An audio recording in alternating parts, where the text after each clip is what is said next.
ఈ నెల 26వ తేదీ భారతదేశంలో ఉన్న మొత్తం కార్మిక వర్గం, ఉద్యోగులు, పబ్లిక్ సెక్టార్, అదేవిధంగా ప్రభుత్వ ఉద్యోగులు అందరూ ఒకరోజు సమ్మె చేస్తున్నారు. ఇవాళ భారత ప్రభుత్వం అనుసరిస్తున్న అనేకమైన ఆర్థిక విధానాలు కావచ్చు, లేకపోతే రాజకీయ విధానాలు కావచ్చు, ఇవి దేశ ఆర్థిక వ్యవస్థకి, వర్కర్స్కి, పబ్లిక్ సెక్టార్కి చేటు చేసేగా ఉన్నాయి. కాబట్టి అందరూ ఈ సమ్మెలో పార్టిసిపేట్ చేస్తున్నారు. ప్రత్యేకించి ఈ సమ్మెలో బ్యాంక్ ఎంప్లాయీస్ అన్ని బ్యాంకులు అంటే రిజర్వ్ బ్యాంక్ ఎంప్లాయీస్ ఈ సమ్మెలో ఉన్నారు. గ్రామీణ బ్యాంకులు, పబ్లిక్ సెక్టార్లో ఉన్న కమర్షియల్ బ్యాంక్స్, కోఆపరేటివ్ సెక్టార్, అన్ని రంగాల్లో ఉన్న బ్యాంక్ ఎంప్లాయీస్ కూడా దీనిలో పార్టిసిపేట్ చేస్తున్నారు. కాబట్టి ఈ సమ్మె దిగ్విజయం చేయాలని ముందుగా రాష్ట్రంలో ఉన్న బ్యాంక్ ఎంప్లాయీస్కి, కార్మిక వర్గానికి విజ్ఞప్తి చేస్తున్నాను.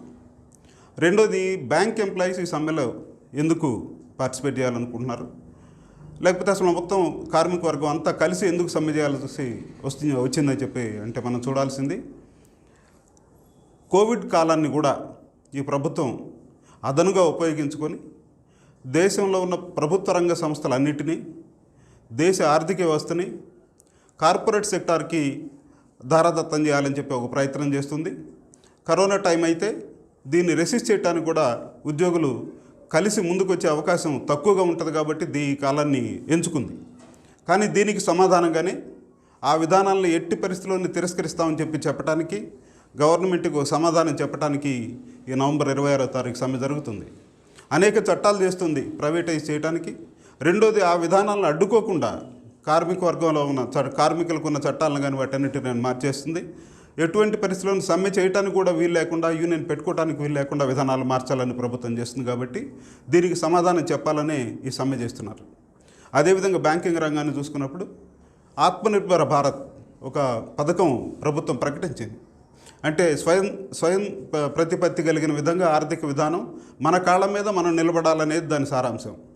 కానీ ఆచరణలో ఇవాళ ప్రభుత్వం చెప్తున్న అంశాలు మొత్తం ఇంప్లిమెంట్ అయితే ఆత్మనిర్భర భారత్ కాదు, పరాధీన భారతంగా మారుతుంది తప్ప, కార్పొరేట్ కంపెనీస్కి, మల్టీనేషనల్ కంపెనీస్కి దారాదత్తం అవుతుంది తప్ప ఈ దేశానికి ఆర్థిక స్వాతంత్రం అనేది ఉండే అవకాశం చాలా తగ్గిపోతూ వస్తుంది. అందుకే బ్యాంకింగ్ రంగం కూడా ఈ వైపు సమ్మెలో పార్టిసిపేట్ చేయాల్సి వచ్చింది. ఏమిటి ఆత్మనిర్భర భారత్ కింద వాళ్ళు తీసుకుంటున్న ప్రోగ్రాం, కోర్ సెక్టార్లో 1 నుంచి 3 వరకు పబ్లిక్ రంగ సంస్థలు ఉండాలి, మిగిలిన వాటన్నిటిని ప్రైవేటైజ్ చేయాలనేది ప్రధానమైన అంశం. ఎందుకు, దేశ సంపదని, పబ్లిక్ సెక్టార్లో ఉన్న దేశ సంపదని మొత్తానికి కార్పొరేట్ కంపెనీలకి, ఒక పక్క ఎకానమీ డౌన్ టర్న్లో ఉన్నప్పుడు ఇటువంటి కండిషన్లో దానికి సరైన రేటు రాకపోయినా వచ్చిన కాడికి తెగనమ్మే పరిస్థితిలో ప్రభుత్వ రంగ సంస్థలు నమ్మాలని చెప్పి ప్రయత్నం చేస్తుంది. కాబట్టి ఇవాళ ఈ ప్రభుత్వం వచ్చిన తర్వాత 2017 వరకు 27 ప్రభుత్వ రంగ బ్యాంకులు ఉంటే వాటిని 12 కుదించింది ఈ ప్రభుత్వం. ఆ 12 కుదించింది కూడా ఆత్మనిర్భర భారత్ పథకం కింద. అయితే 3 కానీ 4 కానీ బ్యాంకులు ఉండాలి, మిగిలిన వాటి ప్రైవేటైజ్ చేయాలనేది దాని సారాంశం. కాబట్టి అంటే బ్యాంకింగ్ ఇండస్ట్రీ మొత్తం ప్రైవేట్ హ్యాండ్స్లోకి వెళ్ళబోతుంది. ఇప్పటికే నీతి ఆయోగ్ ప్రకటించింది, కానీ ఆర్థిక రంగం ఫైనాన్స్ మినిస్ట్రీ ప్రకటించిన దానికి ప్రకారం 5 బ్యాంకులు, Indian overseas bank, bank of Maharashtra, Punjab and Sindh bank, UCO bank, ఇటువంటి బ్యాంకులన్నిటినీ ప్రైవేటైజ్ చేయాలని చెప్పి ఇప్పటికే ప్రభుత్వం ప్రకటన ఇచ్చింది, ఏదో ఒక రూపంలో బయటికి తెలియజేసింది. అంటే 12 బ్యాంకులు, 5 బ్యాంకులు ప్రైవేటైజ్ చేయాలని చెప్పినప్పుడు ఇంకా 7 బ్యాంకులు ఉంటాయి. ఆ 7 బ్యాంకులను కూడా వీలైన వరకు మళ్ళీ ఇంకో దానిలో విలీనం చేయటం కానీ, లేకపోతే వాటిలో ఒక 4-3 బ్యాంకుల్ని ప్రైవేటైజ్ చేయటం కానీ జరుగుతుంది. కాబట్టి మొత్తం ప్రభుత్వ రంగ బ్యాంకింగ్ అంతా ప్రైవేటైజ్ అయ్యే అవకాశం ఉంది. వాళ్ళు అంటే ఇవాళ ఉన్న నాన్ పర్ఫార్మింగ్ అసెట్స్ పెరుగుతున్నాయి, అంటే మొండి బాకీలు పెరుగుతూ ఉన్నాయి. ఆ పెరిగే వాటిని కలెక్ట్ చేసి బ్యాంకింగ్ ఇండస్ట్రీని కాపాడాల్సిన బదులు దానికి తగినంత ఆర్థిక వనరులు చేకూర్చడం గవర్నమెంట్కి సాధ్యం కాదు. కాబట్టి దీన్ని ప్రైవేటైజ్ చేయాలని చెప్పి చెప్తూ ఉంది.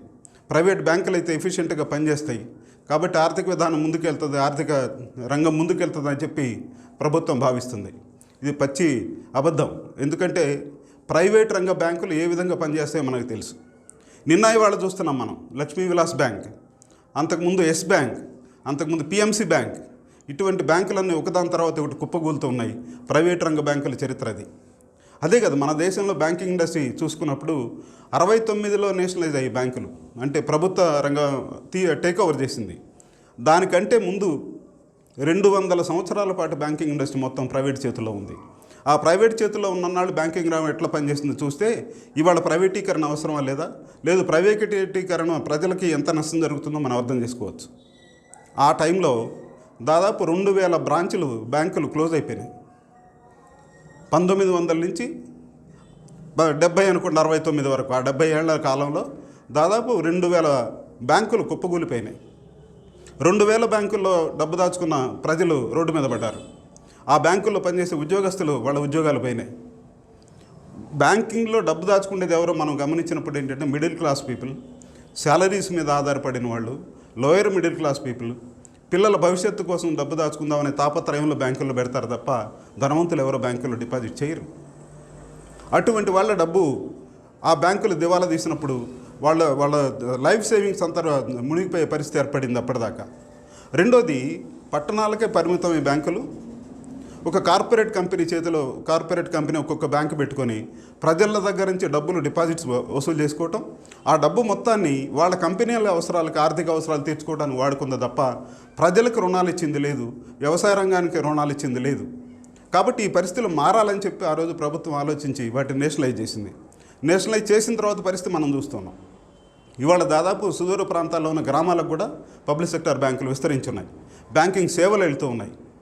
ప్రతి ఇంటికి ఒక బ్యాంక్ అకౌంట్ ఉండాలని చెప్పి ప్రభుత్వం నిర్ణయించిన తర్వాత దాన్ని ఆ వైపుగా బ్యాంకింగ్ ఇండస్ట్రీ వాళ్ళు పనిచేస్తూ ఉంది.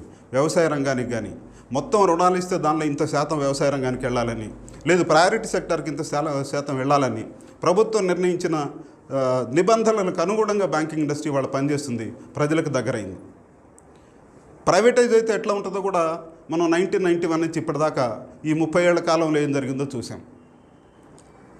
ప్రభుత్వ రంగం ఒక్కటే ఉండకూడదు, ప్రైవేట్ రంగం కూడా ఉంటే ఈ రెండింటికి పోటీ ఉండి బాగా పనిచేస్తాయని చెప్పి ప్రభుత్వం చెప్పి ప్రైవేట్ బ్యాంకులకు లైసెన్స్ ఇవ్వటం మొదలెట్టింది 91లో. గ్లోబల్ ట్రస్ట్ బ్యాంక్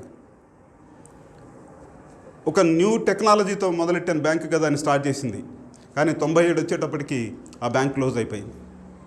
ఆ విధంగా అప్పటి నుంచి ఇప్పటిదాకా చూసుకున్నప్పుడు కూడా ఇంకొక 40 బ్యాంకులు, అంటే ప్రైవేట్ బ్యాంకులు ప్రభుత్వ రంగానికి పోటీగా ఉండాలి అని చెప్పి ఓపెన్ చేసిన తర్వాత కూడా 40 బ్యాంకులు క్లోజ్ అయిపోయినాయి. అది ప్రైవేట్ రంగ బ్యాంకుల నిర్వాహకం.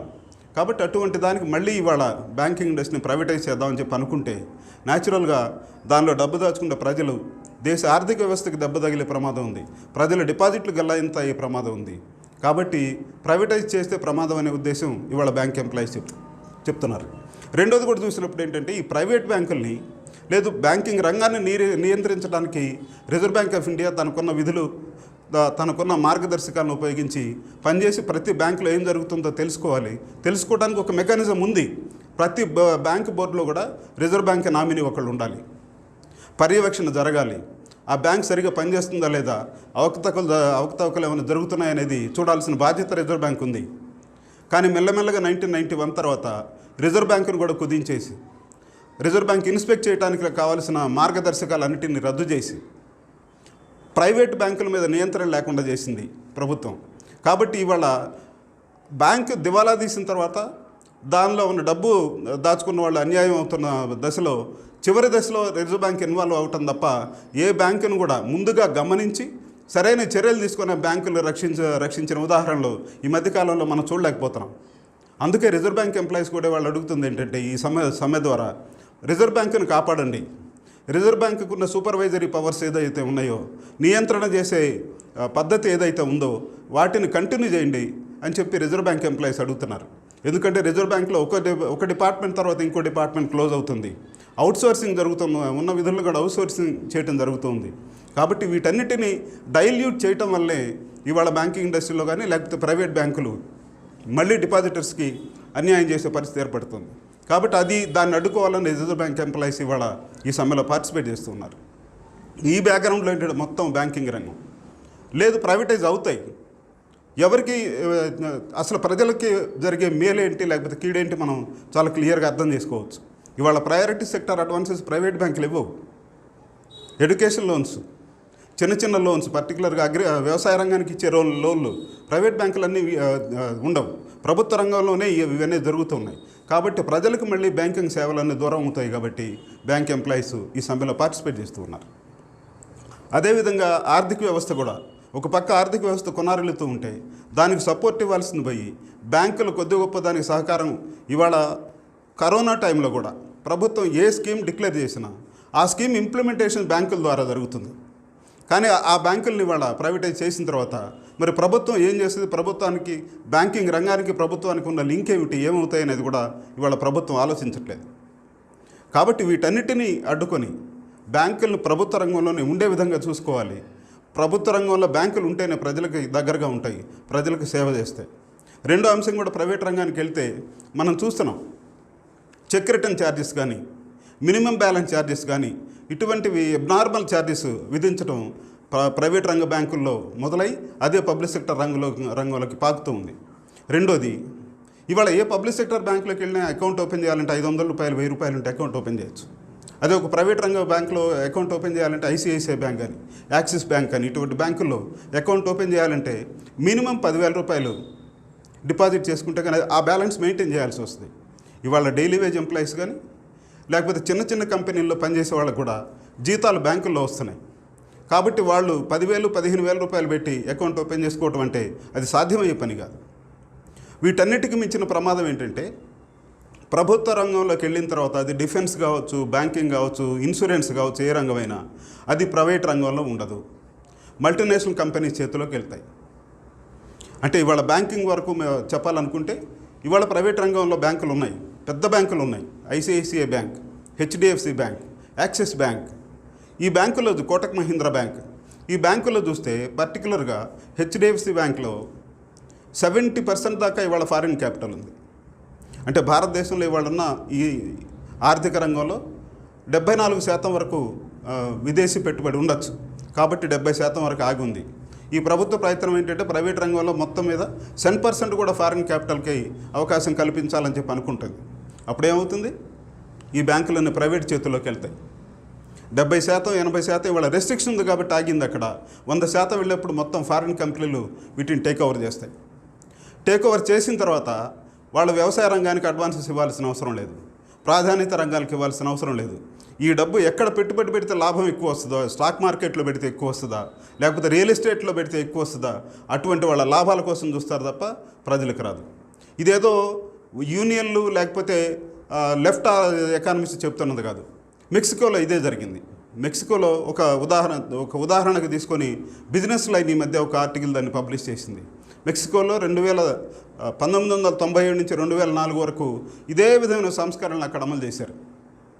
2004 తర్వాత మెల్లగా ఇవాళ చూసుకుంటే మెక్సికోలో ఉన్న ఏ ప్రైవేట్ బ్యాంకు కూడా మెక్సికన్ కార్పొరేట్ కంపెనీల చేతుల్లో కూడా లేదు, మొత్తం మల్టీనేషనల్ కంపెనీ చేతుల్లోకి వెళ్ళాయి.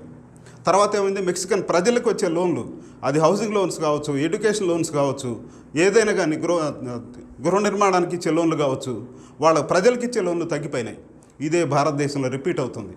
అందుకే ఇక్కడున్న బ్యాంకింగ్ ఇండస్ట్రీ ప్రైవేటైజ్ అయితే పరాధీన భారతం అవుతుంది తప్ప ఏం కాదు అని చెప్పే, అందుకే బ్యాంక్ ఎంప్లాయీస్ దీన్ని కాపాడుకోవాలని ప్రజలతో కలిసి, మిగిలిన ప్రజానీకం, సామాన్య ప్రజానీకంతో కలిసి పబ్లిక్ సెక్టర్ బ్యాంకులను ప్రొటెక్ట్ చేసుకోవాలని, దాని ద్వారా ఆర్థిక వ్యవస్థను కాపాడాలని, అట్లాగే దానిలో డబ్బు దాచుకునే ప్రజల్ని, ఇవాళ 10 లక్షల మంది బ్యాంకులో ఉద్యోగాలు ఉన్నారు. లాస్ట్ 5 ఏళ్ల కాలంలో చూసుకుంటే దాదాపు లక్షల మందికి ఉద్యోగం ఇచ్చిన రంగం ఏదన్నా ఉందంటే అది ఓన్లీ బ్యాంకింగ్. మిగిలిన రంగాల్లో ఎక్కడ ఉద్యోగాలు రావట్లేదు. ఎంటెక్ చదివిన, బీటెక్ చదివిన వాళ్ళు ఇవాళ బ్యాంకింగ్లో ఉద్యోగాలు వస్తున్నాయి కాబట్టి కొంతమందికైనా అవకాశం ఉంది. కాబట్టి అన్ఎంప్లాయ్మెంట్ కూడా పెరిగే అవకాశం ఉంది. వీటన్నిటిని కాపాడుకోవాలంటే ప్రభుత్వ రంగంలో బ్యాంకులను కాపాడుకోవాలి. దానికోసమే ప్రజలతో పాటు బ్యాంక్ ఎంప్లాయీస్ కలవాలని ఈ సమ్మె చేస్తున్నారు. కాబట్టి bank employees federation of India మా తరఫున మా అప్పీల్ ఏంటంటే ప్రజానీకానికి, బ్యాంక్ ఎంప్లాయీస్కి ఈ సమ్మెని దిగ్విజయంగా చేద్దాం, అందరూ పార్టిసిపేట్ చేద్దాం, ప్రభుత్వ రంగాన్ని కాపాడుకుందాం.